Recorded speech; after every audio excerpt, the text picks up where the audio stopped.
മാന്യ പ്രേക്ഷകർക്ക് നമ്മുടെ മറ്റൊരു വീഡിയോയിലേക്ക് സ്വാഗതം. നമസ്തേ, നമ്മുടെ പുതിയൊരു വീഡിയോയിലേക്ക് സ്വാഗതം. ഇന്ന് നമ്മൾ പറയാൻ പോകുന്നത് അശ്വതി മുതൽ രേവതി വരെയുള്ള നക്ഷത്രത്തിൽ നിന്ന് എങ്ങനെ നമുക്ക് അനുയോജ്യമായൊരു പേര് നമ്മുടെ കുട്ടികൾക്കോ അല്ലെങ്കിൽ നിങ്ങൾക്ക് തന്നെ സ്വയമായിട്ട് പേര് വന്നിട്ടുണ്ടോ എന്ന് ചെക്ക് ചെയ്യാവുന്നതാണ്. ഇതിൽ നമ്മൾ പ്രധാനമായും നോക്കുന്നത് അശ്വതി മുതൽ രേവതി വരെയുള്ള നക്ഷത്രത്തിൽ ഓരോ നക്ഷത്രക്കാർക്കും ഏത് ഇംഗ്ലീഷ് അക്ഷരമാല അനുസരിച്ചാണ് പേര് ഇടാം എന്ന് നമുക്ക് നോക്കാം. അതല്ലാതെ നമ്മുടെ കേരള ജ്യോതിഷത്തിൽ സംഖ്യാശാസ്ത്ര പ്രകാരം പൊതുവായി ഒരാൾക്ക് പേരിടുന്നത് അശ്വതി ജനിച്ച ഒരാൾക്ക് എയിലും ഭരണിയിൽ ജനിച്ച ഒരാൾക്ക് ബിയിലും, രണ്ടാമത്തെ ആൽഫബറ്റിക് ഓർഡർ സി കാർത്തികയാണ് സിയിലും,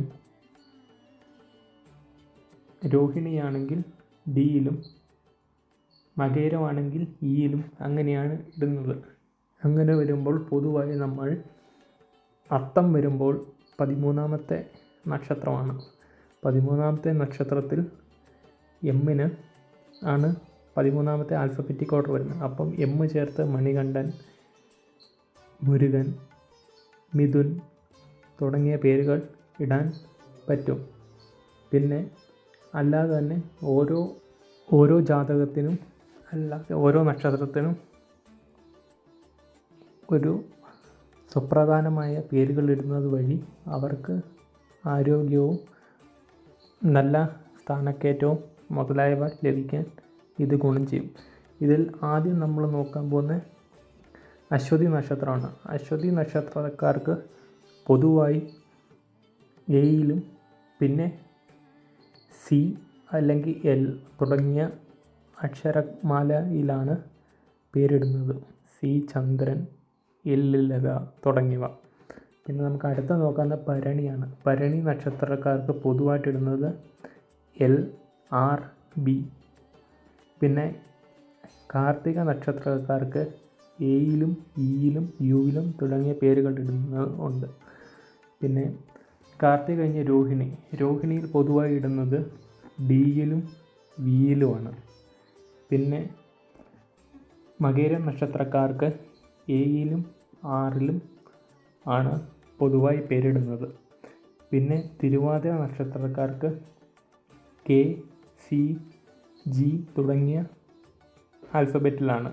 പിന്നെ പറയുന്ന പുണർദ നക്ഷത്രത്തിന് കെ, എച്ച്.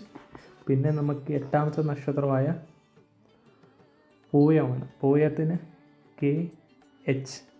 പിന്നെ ആയില്യം 9ാമത്തെ നക്ഷത്രമാണ്. 9ാമത്തെ നക്ഷത്രമായ ആയില്യത്തിന് ഒ, ടി, ജെ എന്ന ഇതിലാണ്. പിന്നെ അടുത്ത 10ാമത്തെ മകം നക്ഷത്രത്തിന് കെ, കാവ്യ, കുമാർ എന്ന പേരുകൾ വരും. പിന്നെ കെ കഴിഞ്ഞ 11ാമത്തെ നക്ഷത്രമായ പൂയത്തിന് എം, ടി. ഉത്രം നക്ഷത്രക്കാർക്ക് ബി, ഡി. അത്തം നക്ഷത്രക്കാർക്ക് പൊതുവായി ഇടുന്നത് A, E, M, U, H. പിന്നെ ചിത്ര നക്ഷത്രക്കാർക്ക് എൻ, കെ, എച്ച്.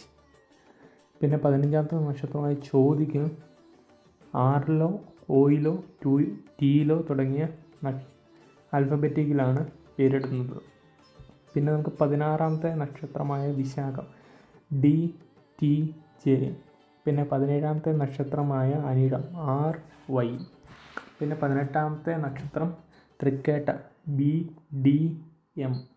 പിന്നെ മൂലം നക്ഷത്രക്കാർക്ക് എയിലും ഡിയിലും സിയിലും ജെയിലും പേരുകൾ ഇടുന്നു. പിന്നെ 20ാമത്തെ നക്ഷത്രമായ പൂരാടത്തിന് ബി, ഡി. പിന്നെ 22ാമത്തെ നക്ഷത്രമായ പൂരാടത്തിന് എ, ഇ, യു, എച്ച്. പിന്നെ തിരുവോണം നക്ഷത്രത്തിന് കെയും ബിയും. അവിട്ടത്തിന് P, R. Chathayam D, T, N. Pururuttathi M, T. Uthrattathi D, T, J, N. അവസാനമായ രേവതി നക്ഷത്രത്തിനാണ് ഡി, സി, ഇ. ഇത് ഇങ്ങനെയാണ് പൊതുവായി നമ്മളെ കേരള ജ്യോതിഷ പ്രകാരം ഓരോ ആൾക്കും പേരിടുന്നത്. പിന്നെ പൊതുവായി നമ്മൾ നോക്കുന്നത്, പിന്നെ പൊതുവായിട്ട് ഞാനിപ്പം പറഞ്ഞ ഓർഡറിൽ ആരെങ്കിലും ഈ ആൽഫബറ്റിൽ പേരുള്ളവർ കമൻറ്റ് സെക്ഷനിൽ രേഖപ്പെടുത്താവുന്നതാണ്. നന്ദി, നമസ്കാരം. കൂടുതൽ വീഡിയോകൾ ഇനിയും വരുന്നതാണ്. അപ്പോൾ നമുക്ക് അടുത്തൊരു വീഡിയോയിൽ കാണാം.